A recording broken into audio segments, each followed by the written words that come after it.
Which of the following can be the value of K? ఒక సంఖ్య ఇచ్చాడు, కే అనేది యూనిట్స్ల స్థానంలో ఉన్నది, కే అనేది యూనిట్స్ల స్థానంలో ఉన్నది. ఈ సంఖ్య గనక 6 తోటి భాగింపబడితే 6 తోటి భాగింపబడితే కే వాల్యూ ఎంత అని అడిగాడు. 6తో భాగింపబడితే కే వాల్యూ ఎంత అని అడిగాడు. నవ్వు ఇక్కడ చూడండి సార్, క్వశ్చన్ అందరికీ అర్థమైంది కదా సార్. క్వశ్చన్ సంఖ్య ఏమిచ్చాడు? 217924K. ఇది సంఖ్య. ఈ సంఖ్య దేనితోటి భాగింపబడుతుంది అన్నాడు? 6 తోటి భాగింపబడుతుంది అని అన్నాడు. 6 అనేది సంయుక్త సంఖ్య. ఎప్పుడైతే మనకు సంయుక్త సంఖ్య క్వశ్చన్లో ఇచ్చాడో దాన్ని మనము 2 సహ ప్రధాన సంఖ్యల లబ్ధముగా రాసుకుందాం. 6 అంటే 2 into 3. 6 అంటే 2 into 3. అంటే ఈ నంబర్ 6తో భాగింపబడాలి అని అంటే 2తోనూ భాగింపబడాలి మరియు 3 తోటి భాగింపబడాలి. ఎప్పుడైతే మనకు ఒక సంయుక్త సంఖ్య ఇచ్చినప్పుడు దాన్ని సహ ప్రధాన సంఖ్యల లబ్ధములుగా రాసే ప్రయత్నము చేయండి. ఆ సహ ప్రధాన సంఖ్యల నుంచి మనము రైట్ ఈ కే వాల్యూ కనుక్కుందాం.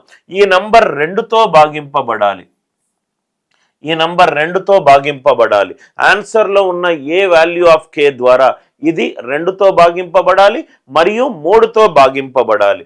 3 యొక్క భాజనీయతా సూత్రము divisibility rule for 3. Divisibility rule for 3. Some of the digits. ఆ సంఖ్యలో ఏవైతే అంకెలు ఉన్నాయో వాటి మొత్తము 3తో భాగింపబడాలి. ఆ సంఖ్యలో ఉన్న అంకెల మొత్తము 3తో భాగింపబడాలి. అంటే 2 + 1 + 7 + 9 + 2 + 4 + K. 4 + K. ఇది దేంతో భాగింపబడాలి? 3తో భాగింపబడాలి. 2 + 1 3. ఇది 3తో భాగింపబడుతుంది, తీసేయండి. ఇది 7 + 2 9. ఇది 3తో భాగింపబడుతుంది, తీసేయండి. 9 ఇది కూడా 3తో భాగింపబడుతుంది. అంటే 4 + K అనేది 3తో భాగింపబడాలి. ఇక్కడ ఎందుకు సార్ ఫస్ట్ మీరు 3 మీదనే తీసుకున్నారు, 2 తోటి ఎందుకు స్టార్ట్ చేయలేదు అని అంటే దానికి ఒక రీజనింగ్ ఉంది. అదేంటంటే 2తో భాగింపబడాలంటే కే అనేది సరి అంకె అయి ఉండాలి. అన్ని ఆన్సర్ ఆప్షన్లు సరి అంకెలు అయి ఉన్నాయి. సో కాబట్టి 2 తోటి స్టార్ట్ చేస్తే అనవసరంగా నా టైం కొన్ని సెకండ్స్ వేస్ట్ అవుతుంది. కాబట్టి నేను 3తో స్టార్ట్ చేశాను. 4 + K అనేది 3తో డివైడ్ అవ్వాలి. అంటే 4 ఫస్ట్ ఆప్షన్ కనుక చూస్తే 4 + 4 8. Divisible by 3? No. Second option 4 + 6 10. No. Third option 4 + 2 6 divided by 3. Fourth option 4 + 0 4 divided by 3. No. అంటే సి, ఆప్షన్ సి. ఈ క్వశ్చన్ కి ఆన్సర్ ఎంత? Option C. Without doing the actual division, divide చెయ్యకుండా ఈ నంబర్ 9 తోటి divide అవుతే శేషం ఎంత అని అడిగాడు. శేషం ఎంత అని అడిగాడు. ఈ నంబర్ 9 తోటి డివైడ్ అవుతాయి. ఏంటి సార్ ఆ నంబర్? 28735429. ఈ నంబర్ 9 తోటి డివైడ్ అవుతాయి. 9 తోటి డివైడ్ అవుతే శేషం ఎంత అని అడిగాడు. శేషం ఎంత అని అడిగాడు. ఒక నంబర్ 9 తోటి డివైడ్ అవుతుంది అని అంటే రైట్, అది డిజిటల్ సమ్ డెఫినేషన్ తోటి సమానము. డిజిటల్ సమ్ డెఫినేషన్ తోటి సమానం. ఎప్పుడైతే మనము ఒక నంబర్ని 9 తోటి డివైడ్ చేసామనుకోండి, ఆ సంఖ్యలో ఉన్న అంకెల మొత్తము 9 ఎక్కడుంటే అక్కడ తీసేసేయండి. అంటే 7 + 2 9. ఇది తీసేసాను. 5 + 4 9. ఇది తీసేసాను. ఇది 9. ఇది కూడా తీసేసాను. 8 + 3 11. 11 + 2 13. 13 డివైడెడ్ బై 9. 9 ఒకట్ల 9. శేషం ఎంత సార్? 4. అంటే ఈ క్వశ్చన్కి ఆన్సర్ ఏంటి సార్? 4. డిజిటల్ సమ్ అంటే some of the digits. Digital sum అంటే అంకెల మొత్తము ఎంత అవుతంత. అది 9 తోటి డివైడ్ చేసేటప్పుడు రైట్, ఇది చాలా important point sir. Eliminate right digits. ఏవైతే డిజిట్స్ రైట్ వాటి మొత్తము 9 ఉందనుకోండి, అది ఎలిమినేట్ చెయ్యండి. Eliminate digits whose sum is 9. Eliminate digits whose sum is 9. 7 8 4 5K 854. ఇది 11 తోటి డివైడ్ అవుతుందట. ఒకసారి సంఖ్య రాద్దాం సార్. 7845K854. ఇది ఒక సంఖ్య.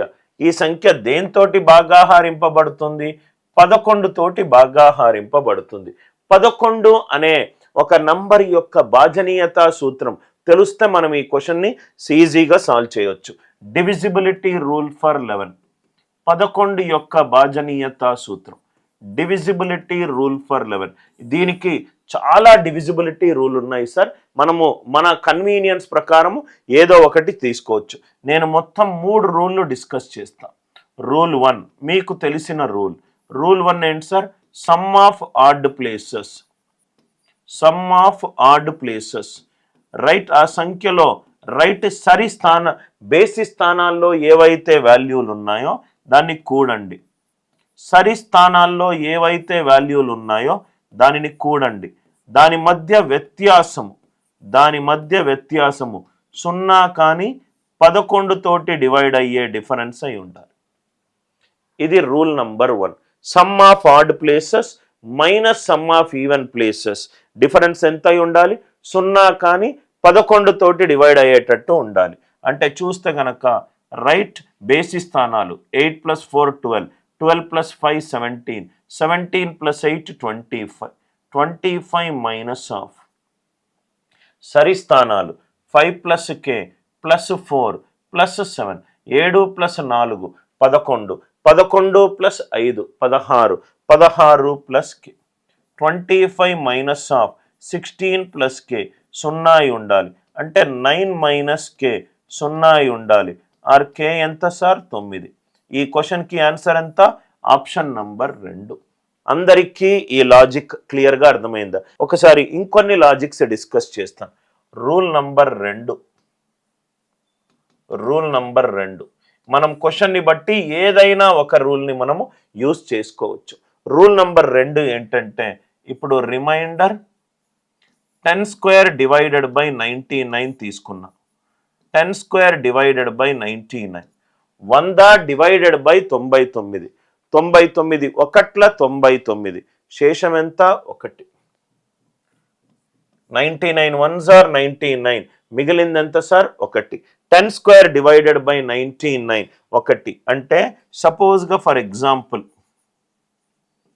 1213 డివైడెడ్ బై 11 ఉంది. 1213 డివైడెడ్ బై 11 ఉంది. రైట్ సైడ్ నుంచి 2 డిజిట్ల తర్వాత స్లాష్ పెట్టుకోండి. 2 డిజిట్ల తర్వాత స్లాష్ పెట్టుకోండి, కూడండి. ఎందుకు సార్? 10² డివైడెడ్ బై 99 1 ఉంది కాబట్టి. 12 + 13 ఎంత? 25.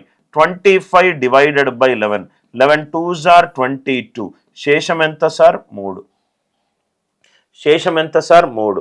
12 13 డివైడెడ్ బై 11, 13 + 12 25, 25ని 11 తోటి భాగాహారం చేస్తే 11 2ల 22, మిగిలిన శేషం ఎంత?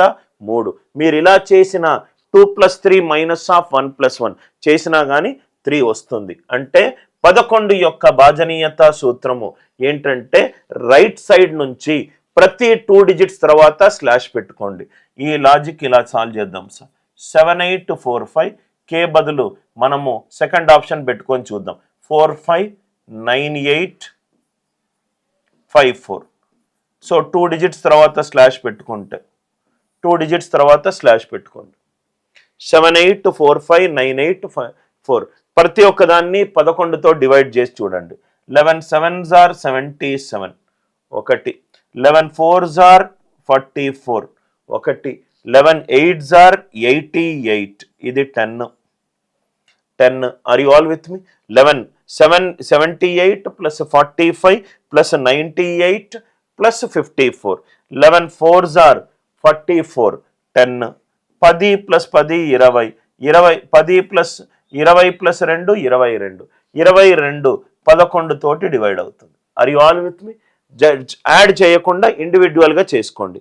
11 7ల 77 1, 11 4ల 44 1, 11 8ల 88 10, 11 4ల 44 10, 10 + 10 20, 20 + 2 22, 22 11 తోటి డివైడ్ అవుతుంది. ఆన్సర్ ఆప్షన్ని K బదులు సబ్స్టిట్యూట్ చేసుకొని మనకు సమ్ 11 తోటి డివైడ్ అవుతుందా లేదా చూసుకుంటే చాలు. Rule number 1. రూల్ నంబర్ 2, ఇంకో పద్ధతి కూడా ఉంది సార్, అది కూడా నేను డిస్కస్ చేస్తాను. రూల్ నంబర్ 3 చాలా ఇంపార్టెంట్ రూల్. రూల్ నంబర్ 3 చూడండి. Reminder 1 10 cube divided by 11.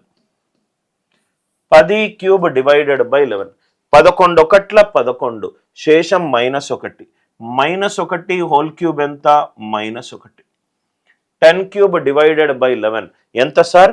-1. అంటే సపోజ్గా ఇటువంటి క్వశ్చన్స్ అడిగితే ఇది చాలా బాగా యూజ్ అవుతుంది sir. 1 2 3 1 2 3 divided by 11. 1 2 3 1 2 3 divided by 11. ఒక 3 డిజిట్ నంబర్ 2 సార్లు రాశాను.